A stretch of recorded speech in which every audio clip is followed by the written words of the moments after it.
Hello guys, welcome back to YouTube channel Telugu tour. నేను మీ Sandeep. So ఇవాళ ఈ వీడియోలో వచ్చేసి మనమైతే మైక్రో ఏటీఎంలో ఏ విధంగా ట్రాన్సాక్షన్ చేయాలి అనేసి నేనైతే ఇవాళ ఈ వీడియోలో క్లియర్గా చూపించబోతున్నాను. సో ఏంటంటే మైక్రో ఏటీఎంలో ఎలా వర్క్ చేయాలనేసి చాలామందికి డౌట్ ఉండొచ్చు.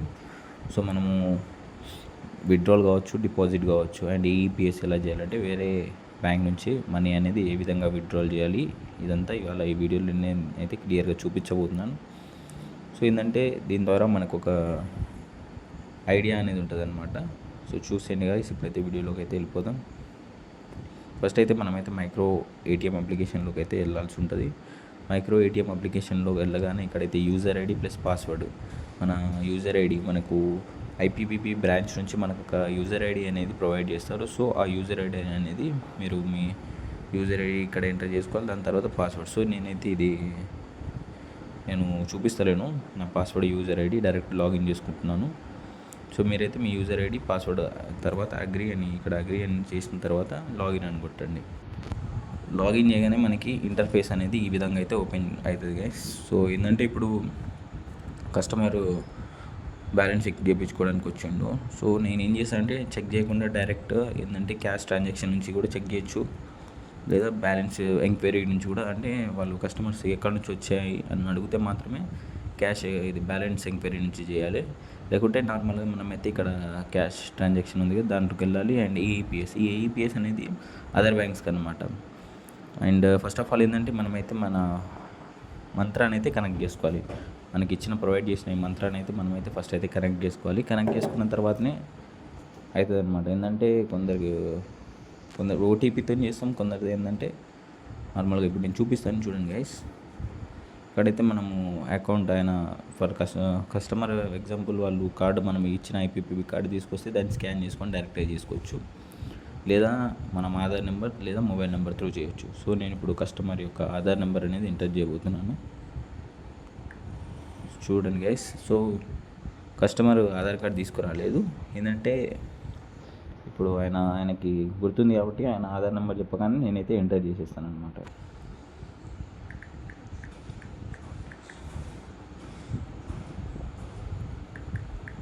సో ఈ విధంగా మనము ఎంటర్ చేసుకోవాల్సి ఉంటుంది. దాని తర్వాత సెర్చ్ అని కొట్టాలన్నమాట.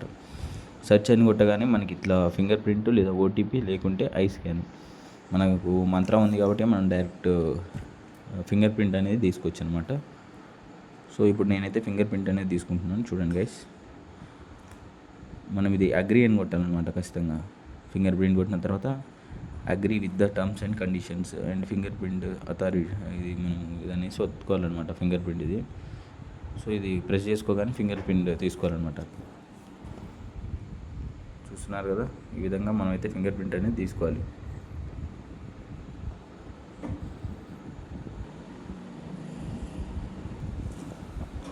ఫింగర్ ప్రింట్ అనేది క్యాప్చర్ అవుతుంది.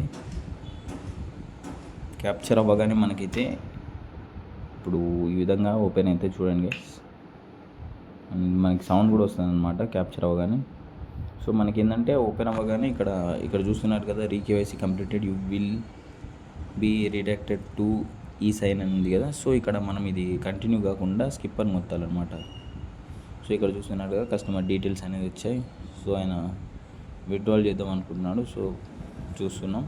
సో తనకి ఇప్పుడు అమౌంట్ అయితే రాలేదన్నమాట. ఇప్పుడు విత్డ్రాల్ చేయాలనుకుంటే ఇక్కడ అమౌంట్ ఎంటర్ చేసి, ఫర్ ఎగ్జాంపుల్ ఇట్లా అమౌంట్ ఎంటర్ చేసి గో అని కొట్టి ఇట్లా చేసిన తర్వాత మళ్ళీ కంటిన్యూ కొట్టి ఇక్కడ మళ్ళీ ఫింగర్ ప్రింట్ తీసుకుంటే సరిపోద్ది అనమాట.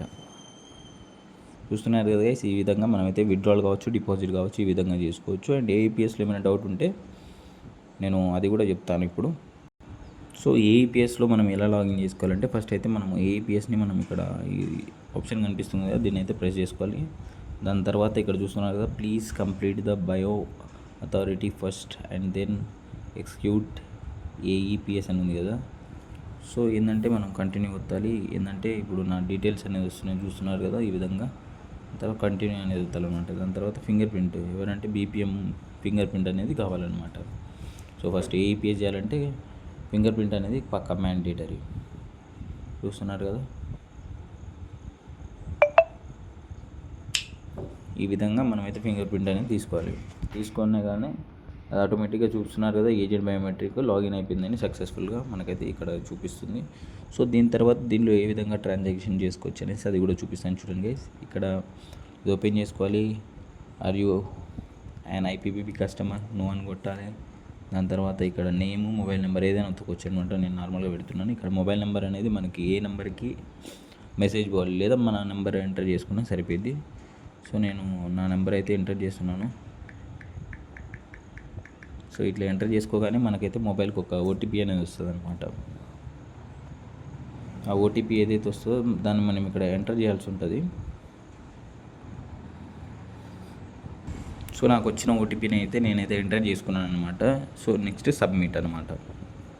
ఇది దేనికి పనికి వస్తుంది అంటే ఏపీఎస్ అనేది మనము వేరే బ్యాంక్స్ ఒక విత్డ్రాల్ చేసుకోవాలనుకున్నా, క్యాష్ డిపాజిట్ చేయాలన్నా, దీంట్లో ఏంటంటే మనము నార్మల్గా మనకి క్యాష్ డిపాజిట్ ఐపీపీబీలో మినిమం 25,000 ఉంటుంది.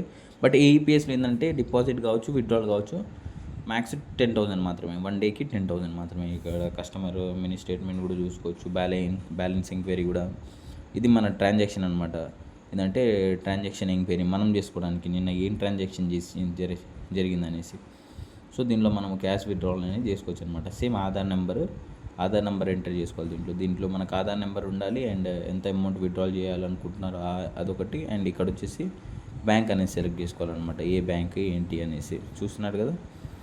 అన్ని బ్యాంక్స్ అయితే మనకి ఇక్కడ ప్రొవైడ్ చేయడం జరుగుతుంది. ఈ విధంగా మనమైతే ఏఈపీఎస్లో విత్డ్రాల్ చేసుకోవచ్చు. అండ్ డిపాజిట్ కూడా సేమ్ ఇదే ప్రాసెస్ ఉంటుంది guys. So first Aadhaar number enter చేయాలి, మళ్ళీ రీఎంటర్ చేయాలి. దాని తర్వాత ఎంత అమౌంట్ అనేది డిపాజిట్ చేయాలనుకుంటున్నారో ఆ అమౌంట్ని అండ్ ఏ బ్యాంక్, అండ్ దాని తర్వాత ఇది అగ్రీ అని కొట్టి సబ్మిట్ అని కొడితే మనకి కస్టమర్ ఫింగర్ ప్రింట్ అనేది ఉంటుంది. ఆ ఫింగర్ ప్రింట్ తీసుకుంటే సరిపోయింది. ఇదే ప్రాసెస్ అనమాట. డైలీ ఈ విధంగా అయితే మనం ట్రాన్సాక్షన్ అనేది చేసుకోవచ్చు. సో ఇది సింపుల్ ప్రాసెస్, బట్ మనకి ఏంటంటే కొంచెం నేర్చుకోవడానికి టైం పట్టచ్చు. సో ఈ వీడియో మీకు హెల్ప్ అవుతుందని నేనైతే అనుకుంటున్నాను.